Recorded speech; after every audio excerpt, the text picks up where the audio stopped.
Hey guys, this is Curtis with Patina. This is the weekly bounty for August 18th. And we have a lot of cool watches that we've been getting in the past couple weeks, but this week seems to be a very uniform theme of tropical watches.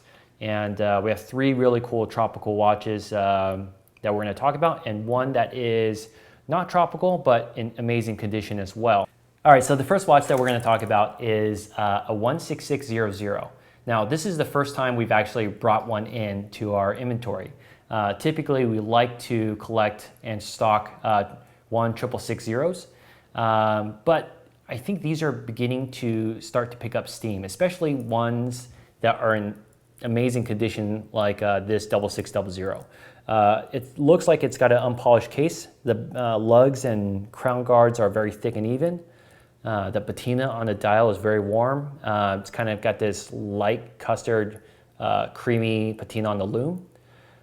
Insert looks to be original, and it's got almost like this bluish hue to it, which is typical for these watches of this age. What's nice about this in comparison to the 666 is that this is a quick set date as well, and it also it fits the same 666 insert as well. So you can get inserts that have a little bit more patina or a little bit more wear or faded a little bit more over time and still run them on the 6600s.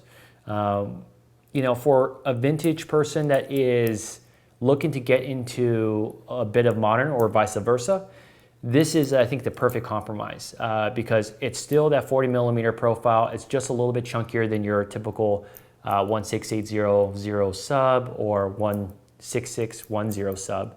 So moving on to the next few watches, all three of these watches have turned a tropical brown. And when I say tropical, I typically mean that the dial's aged into a lighter brown or faded beyond that, just the typical black.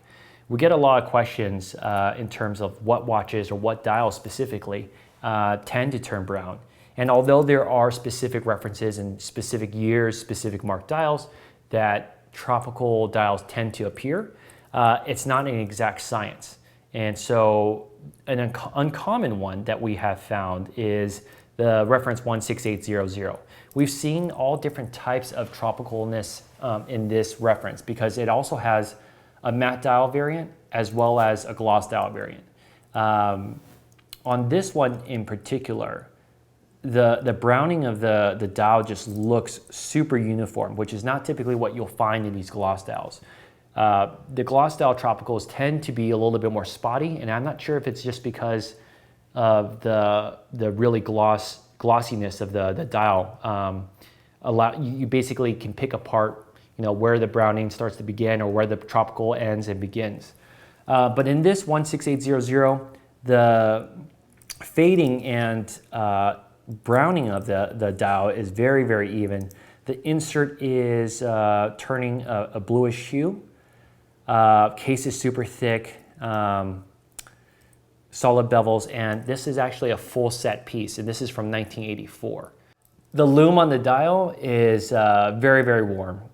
It looks like a very pale yellow, but at the same time, it's a little bit warmer than the 16600 that we just talked about. Full set once again, very neat piece. So it's going to be very hard for me to follow up the 16800 tropical full set Submariner, but if there was one watch that could top that, I think it would be the 16880 red sub in tropical as well. So when I think of a tropical sub, there's really two references that stand out to me. The 1665 double red, as well as obviously the 1680 single red. Both of those references, Mark I and Mark II variant dials, tend to have an inclination to turn tropical. Now, people always ask, how do you know what makes a watch tropical, or what are the variables that a tropical watch needs? And I think the old adage was that most of these dials, most of these watches that had this browning effect came from areas that were a little bit more high in humidity. That's certainly not the only case, it seems like, because we've seen tropical watches appear in different parts of the world now that there's been obviously more watches uncovered. But I don't think anyone has a single answer, because if there was, I think we'd see a lot more tropical dials and tropical watches out there. But in any case, this watch was just recently refinished, or the case was recently refinished by the folks at Los Angeles Watchworks. And Bo and Edvi, thank you. Beautiful, beautiful work as always. The insert on it is a correct insert, fat font, faded into a bluish hue, grayish bluish hue. And the lume on this dial is very, very interesting. Typically what we've seen in tropical dials is that the lume tends to be a little bit lighter along with the dial. Very rarely do we see that there's a lot of contrast or a vibrant lume with an equal amount of tropicalness on the dial. But this one has colors in spades. Very, very cool contrast between the dial and the lume, as well as that single line of red text on Submariner. All in all, I think this is one of the best 1680 tropical watches that we've ever received in. And the last watch that we want to just showcase is typically not in our wheelhouse. You know, we love Heuer Carrera watches, but we just don't tend to uncover really nice examples of them like this one. Along the same lines of tropicalness, this is a 3147N Heuer Carrera, nicknamed the Dado 12 because the date is actually north of, or on the 12 o'clock axis. It's also turning a bit tropical. It started off as a black dial, and it's currently kind of this mocha chocolate brown finish. Watch seems to be unpolished. It's in 35 millimeter size case, and we just think it's such a gorgeous piece that we had to include it into our inventory. That pretty much rounds out our pickups for this week.